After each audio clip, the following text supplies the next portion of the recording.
She was the love of my life. But what she did after our son was born changed everything. My girlfriend repeatedly deceived me and stole money to gamble. Eventually, I couldn't take it anymore, and I kicked my pregnant girlfriend out. My name is David, and I'm 26 years old. Jenna and I first met through mutual friends, and from our initial interactions, it was clear we had a unique connection. She was 22, just starting her career in retail, brimming with an enthusiasm for life that was simply infectious. I worked in IT, had a stable job, and had recently secured a modest but cozy two-bedroom apartment in the city. It wasn't long before Jenna moved in with me, and we began building a life together in that small space I was proud to call home. From the outset, Jenna was adamant about contributing financially, despite my reservations given the newness of our relationship. She insisted on paying her share, eager to establish our partnership on equal footing. This insistence seemed to underline her commitment to our relationship and her desire to be responsible and independent. Jenna brought a vibrancy to my life that was hard to miss. Her laughter was infectious, her spirit indomitable. When we were together, it felt like we could conquer any challenge that came our way. This sense of partnership was bolstered when Jenna, amidst her joyous tears, told me she was pregnant. The news brought a new dimension to our relationship. It was no longer just about us, but about the future we were going to build for our growing family. In light of the pregnancy, we began making more concrete plans. The idea of marriage, which had floated in our conversations as a sweet thought, suddenly took on immediate importance. We decided to register our marriage soon, ensuring that everything would be in place when our child arrived. The plan was to have a small, intimate ceremony after the birth, celebrating our new family in the presence of our closest friends and family. These plans filled our home with a new kind of energy. We started organizing the apartment, turning the spare room into a nursery, picking out colors and themes, and discussing baby names in the evenings. Every step we took was a step toward crafting the life we had envisioned together. However, in the midst of this hopeful planning, the reality of Jenna's financial struggles and her inability to break away from her family's demands remained a looming issue. We knew that addressing these problems was critical, not just for the stability of our relationship, but for the well-being of our child. It began subtly, with Jenna often appearing stressed around the end of the month, her demeanor shadowed by the looming pressure of bills and debts. I knew about her financial commitments, but the depth of her struggles became evident only when certain discrepancies came to light under our shared roof. Initially, Jenna had promised to handle her finances more responsibly and to contribute regularly to our shared expenses. However, as time passed, her contributions became sporadic and her excuses grew in frequency. I started noticing more signs of financial distress. Unopened bills piled up on the counter and increasingly frantic phone conversations that she tried to shield from me. Armed with the truth and a heavy heart, I confronted Jenna that evening. It was one of the most challenging conversations of my life. I asked her about the letters, the gambling, and the clothes. At first, she tried to deny it, but faced with the evidence, she broke down. Jenna revealed how her family had always relied on her financially. Since securing her first job, she had been the pillar her family leaned on for financial support. This expectation, deeply ingrained from a young age, had burgeoned into a relentless cycle of demands and guilt. Every payday, her phone would light up with messages from her mother or sisters, each one a new plea for money. The reasons varied: rent, medical bills, urgent repairs, or just making ends meet. The amounts she sent home left little for her own needs, let alone our shared expenses. The gambling, she confessed, began as a desperate measure to meet both her family's demands and our household expenses. What started as an attempt to quickly double a small sum spiraled out of control, pulling her deeper into the quagmire of addiction. She described how the thrill of a potential win was soon overshadowed by the despair of consecutive losses, each gamble a further step away from financial stability. The discussion about the stolen clothes was particularly painful. Jenna tearfully admitted that she had taken them to give as gifts to her family, who expected presents even when she couldn't afford them.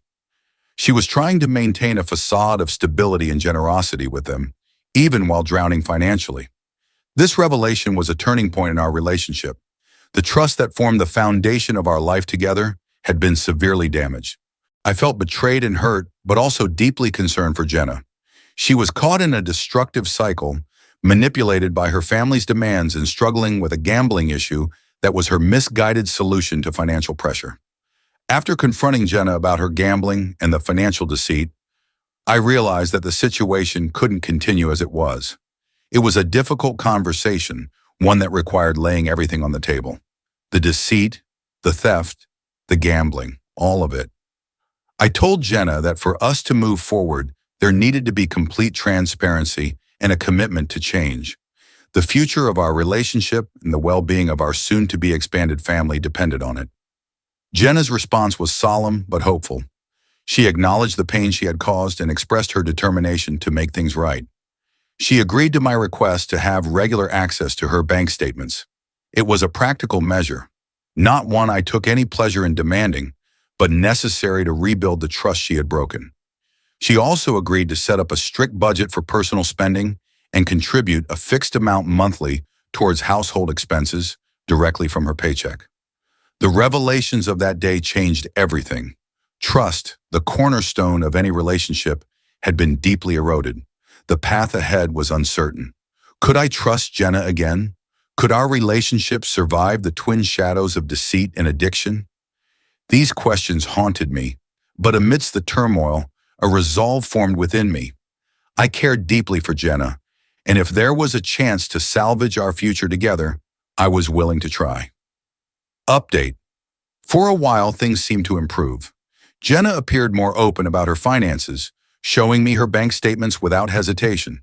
She made her contributions to the household consistently, and we even started to have open discussions about money, something that had always been a tension point for us. It felt like we were finally making progress, rebuilding the trust and partnership we had once taken for granted. However, this period of improvement was short-lived. The facade of recovery crumbled one evening, about 3 months after our initial confrontation. Jenna had been more withdrawn than usual, a sign I had come to recognize as indicative of underlying stress. While she was in the kitchen, her phone lit up with a notification that caught my eye. Loan accepted by ex-lender. Click here to accept. My heart sank. When Jenna returned, I confronted her immediately.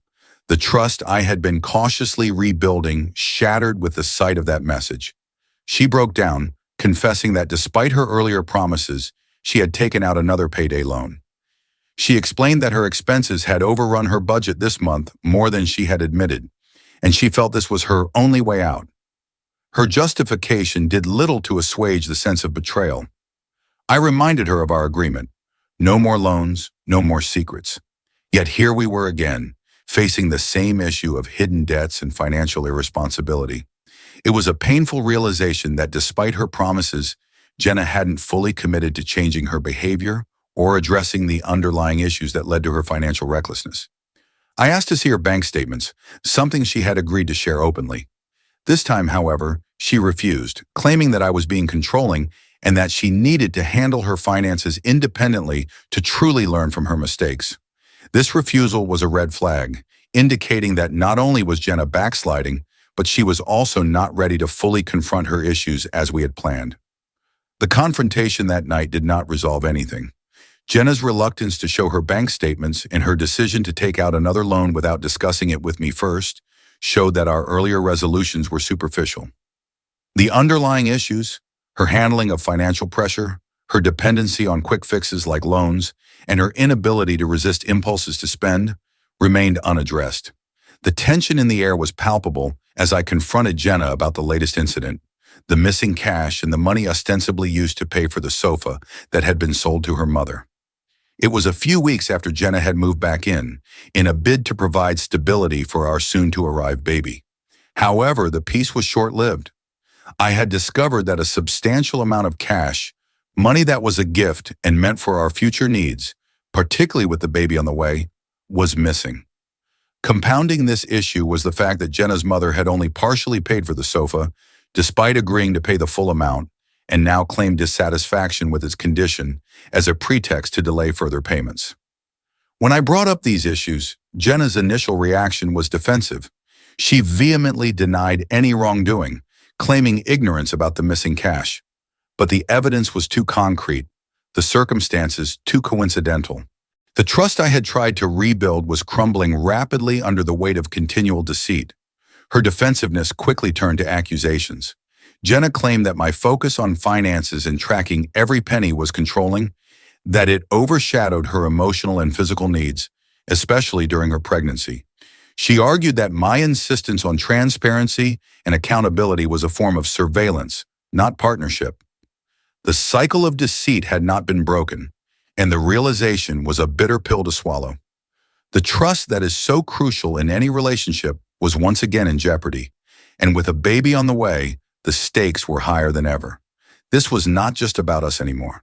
It was about the future and stability of our family. The pain of her betrayal was compounded by the fear of how her actions could affect our child. The conversation escalated, emotions running high. I was torn between the hurt from her betrayals and the empathy I felt for her as the mother of my child. It was a moral and emotional quagmire, pulling at the very fibers of my being. How could I balance these feelings with the clear pattern of dishonesty and manipulation that had emerged? Update 2. The problems reached a peak last week when I decided it was time for a serious conversation with Jenna. Our relationship, already strained by her past actions, was at a crossroads, and with a baby on the way, I felt it necessary to establish clear ground rules. I sat her down and explained earnestly that our dynamic needed to change drastically. We're a family, I told her, emphasizing that the birth of our child meant we needed a solid foundation, free from secrets and financial instability. I made it clear that openness about finances was non-negotiable, insisting she needed to contribute more consistently to household expenses and cease accumulating debt she couldn't afford, a habit that had caused much stress and discord in our relationship. Jenna seemed receptive and agreed to my terms. She promised to be more transparent with her finances, including showing me her bank statements regularly, and committed to cutting down on her spending. For a moment, it felt like we were making progress. Perhaps we were finally turning a corner toward a healthier partnership. She moved back in, and I believed that we were starting to mend our relationship. However, this hope was short-lived. Just last night, while Jenna was in the kitchen, a notification popped up on her phone. It was a message from a lender confirming a loan that had just been approved. My heart sank. It was as if all the promises she had just made were nothing but air. Confronting her immediately, I asked her about the loan. Tears welled up in her eyes as she admitted she had no money left for the month and had resorted to taking out a payday loan. Her confession was a blow to any trust that had been rebuilt. I reminded her sternly that we had agreed on no more loans, that she should have come to me first. Jenna's response was one of despair. She said she couldn't afford her share of the bills again. Despite her full-time job, her income was erratic, often reduced to sick pay due to frequent absences, which didn't cover much. Frustrated, I asked to see her bank statements for proof of her financial status and to understand where her money was going. She refused and accused me of being controlling, arguing that I didn't need to see her finances since she had already told me about them. This refusal was the final straw for me. I suspected that not only was she possibly still gambling, but she might also be funneling money to her family again. In a moment of desperation to highlight the severity of our situation, I posed a hypothetical scenario to her. What would you do if our baby was starving and there was no food in the house? Her answer was dismissive and chilling. You'll have to pay. This response confirmed my worst fears about her priorities. I then asked to check her Facebook Messenger to see if her family was still requesting money, but discovered that she had deleted all her messages with the family members who usually borrowed money from her. She claimed she deleted them to keep things tidy, yet all other messages were intact. At that point, I knew our relationship was beyond repair. Jenna labeled me a controlling freak, and we haven't spoken since. Reflecting on our relationship, I suspect that her issues are deeply rooted in her upbringing, issues that she is either unwilling or unable to confront and change. I know a lot of people questioned whether she's pregnant, how stupid I was to get her pregnant. I agree, and if it's mine. I've been to every scan, so I know she's pregnant. As for if it's mine, I've never suspected cheating, but she's a serial liar, so I will be forcing a DNA test through the courts. I posted on a couple of different subs to make sure I wasn't getting biased opinions. The above story is 100% true, but my focus is now getting as far away as possible from her for my own sake. Despite the personal feelings and the breakdown of our relationship, I remain committed to being involved in my child's life. I've attended every prenatal scan and am confident about Jenna's pregnancy. However, given the deceit surrounding other aspects of her life, I'm planning to request a DNA test to eliminate any doubts about paternity. This isn't about trust. It's about ensuring that every step forward is based on transparency and truth. Update 3. A couple of weeks ago, I made the decision to let Jenna back into the house after learning she was bouncing around, staying on sofas at family members' and friends' homes. She was about 8 months pregnant at the time, and my concern was mainly for the well-being of our unborn child. In hindsight, I see this as a mistake, one that I deeply regret for reasons I'm about to share. We had recently moved to a new house, and during the times I was out, Jenna took charge of most of the unpacking. Hidden in a living room cabinet drawer was a significant sum of cash, approximately $400 to $500, a Christmas gift from my parents. During this period, I also decided to sell some old furniture, including a sofa that Jenna persistently asked me to sell to her mother. Despite my reservations, I agreed, influenced by Jenna's repeated requests. She explained that her mother wanted to borrow money to pay for the sofa and would settle the payment a couple of weeks later. I didn't think much of it at the time and accepted the arrangement. When her mother came to collect the sofa, she handed me $100 in cash as an initial payment, promising the remainder the following week. However, when the time came, not only did she fail to pay, but she also complained that the sofa had collapsed and demanded that I inspect it. I refused, stating the sofa was in good condition when she took it, and if she was unsatisfied, I would take it back and sell it to someone else. This led to a heated exchange where she barred me from her house.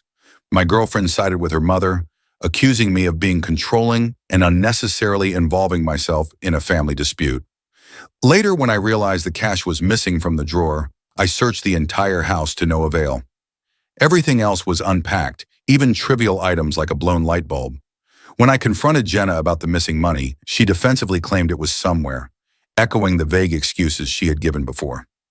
It struck me then, the cash gift was composed of $10 notes, the same denomination as the partial payment for the sofa.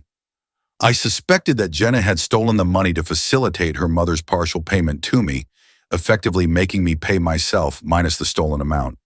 When confronted, Jenna coldly admitted she might have taken it, but dismissed the importance of my feelings or our relationship, stating she didn't care about me anymore. This revelation coincided suspiciously with her recent attempt to take out a new loan, likely around the same time she took the cash. Her actions and her threats to tarnish my reputation to others as retaliation further underscored her manipulative behavior. Despite the absence of concrete proof beyond her reaction, her demeanor provided all the confirmation I needed of her guilt. Moving forward, I've decided to arrange a DNA test once our child is born to ensure clarity on paternity. This step is crucial not out of distrust of her fidelity, but to establish a factual basis for any future decisions regarding our child's upbringing. Final update. When my son was born last week, it was a pivotal moment that I hoped would herald a fresh start for us as a family. I had arranged for a DNA test, driven by the complex weave of trust issues that had plagued our relationship. When the results confirmed that he was indeed my biological son, a profound sense of relief washed over me. Witnessing the birth of my child and seeing Jenna endure the pain of labor filled me with compassion and reignited feelings of tenderness towards her. In those moments, surrounded by the stark walls of the hospital delivery room, I found myself wanting to believe that we could still salvage our relationship. I thought, perhaps naively, that the birth of our son could be a new beginning, a reason for Jenna to change her destructive habits. Moved by these emotions, I decided to give Jenna another chance, telling myself that love could still overcome the hurdles we faced. After all, aside from the financial deceptions, our love for each other had been genuine and deep. In a bid to support her during her recovery and to help with the expenses that come with a newborn, I handed her a substantial sum of money to cover the hospital bills and to buy essentials for our son. My family, too, rallied around us, offering their support both emotionally and financially. They visited the hospital bearing gifts and donations to ensure Jenna and our newborn had everything they needed. However, within a week of our son's birth, it became painfully clear that Jenna's old habits were deeply ingrained. Despite the new life we had just welcomed into the world, Jenna slipped back into her old ways. I discovered that the money meant for hospital bills and our son's needs had vanished. After some digging, I learned the bitter truth. Jenna had spent it all at the casinos. Just a week into motherhood, and she was already back to gambling. The realization hit me like a ton of bricks. It wasn't just about the money, it was about the trust, the safety of our child, and the responsibilities that come with being parents. Jenna's actions showed a reckless disregard for our son's well-being and a continuation of the selfish behavior that had marked so much of our time together. I felt betrayed on a level I hadn't known before, and anger and hatred began to replace the feelings of sympathy and hope I had felt at the hospital. The conclusion I've come to is a painful but clear one. Jenna is unlikely to change. Her actions have consistently shown a pattern of taking advantage of situations and people, including those closest to her. It was a decisive moment for me. I could no longer allow my son to grow up in an environment where his mother's destructive habits could affect his life so detrimentally. The love I had for Jenna, which had once seemed unshakable, crumbled under the weight of her continued deceit and irresponsibility. I made the difficult decision to separate myself and my son from Jenna. Filing for sole custody was the next logical step. I consulted with a lawyer to understand my options and to ensure that my son would be protected from potential harm. The legal battle that lay ahead would no doubt be challenging, but I was determined to provide a stable and secure environment for my son, one free of the chaos and instability that Jenna brought into our lives. In parallel with these actions, I started arranging for more structured support systems. I reached out to family and friends, explaining the situation and garnering their support for what was to come. Their responses were a mix of dismay and determination to help us get through this. I also began attending counseling to deal with the resentment and betrayal I felt, ensuring that these emotions wouldn't taint the relationship I wanted to build with my son. As I reflect on our relationship and its tumultuous end, I realize how deeply Jenna's actions have scarred me. Yet this ordeal has also clarified what truly matters. My focus now is entirely on my son, his happiness, his future, and his well-being. The journey ahead will be filled with challenges, but also with the joy of watching my son grow, unhindered by the shadows of a troubled relationship. The love I had for Jenna might never fully disappear, but the need to protect my son from her harmful behavior supersedes all else. As I move forward, my resolve is strengthened by the knowledge that I am doing what is best for my child. The path I've chosen is not just for my own peace, but for the upbringing of a child away from the instability and destructiveness of a gambler's life. My son deserves a chance at a better life, and I am committed to making that a reality. Reflecting on the relationship, I recognize the profound impact it had on my life. It was a stark lesson in the complexities of love and trust and the painful realities of betrayal. I had gone into the relationship with hope and love, which were met with deception and heartache. Yet these experiences shaped my understanding of what I value in relationships and what I must guard against.